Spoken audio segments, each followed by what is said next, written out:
చూసినట్లయితే దేవుడి కార్యాలు ఎంత గొప్పగా ఉంటాయి. దేవుడు వదిలిపెట్టలేదు ఇశ్రాయేల్ని. ఎందుకంటే దేవుడు ఇశ్రాయేల్ ప్రజలు నిబంధన ప్రజలు, దేవుడు ఎన్నుకున్న ప్రజలు, దేవుడు ప్రేమించిన ప్రజలు వారు. ఎందుకంటే దేవుడు ఆ యూదా జనాంగంలో యూదులు రాజుగా పుట్టిన దేవుడిని వాళ్ళు ఏం చేశారు తెలుసా? తిరస్కరించారు. యూదులు రాజుగా పుట్టినవాడిని నేనే, నువ్వు కాదన్నారు.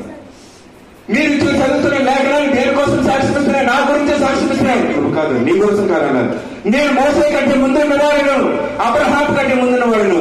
నిండా నీకు 50 ఏళ్ళు కూడా లేవు, నీవు మోసే కంటే ముందున్నావా అని వారిని హేళన చేశారు, చీకొట్టారు ఆయన్ని. అందుకే తగిన మూల్యం వారు చెల్లించుకున్నారు.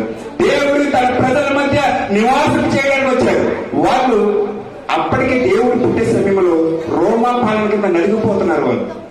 వాళ్ళ ఆలోచన ఏంటంటే మెస్సయ్య వస్తాడు, మమ్మల్ని ఈ బందికాల నుండి రక్షిస్తాడు అని వాళ్ళు బలమైన మనసులు పెట్టుకున్నారే గాని యూదులు రాజుగా పుట్టిన వారిని వాళ్ళు నిర్లక్ష్యం చేస్తున్నారు.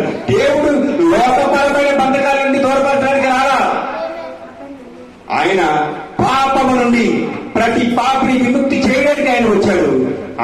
ఆయన వచ్చిన ఉద్దేశంగా ఆయన వాళ్ళ అర్థం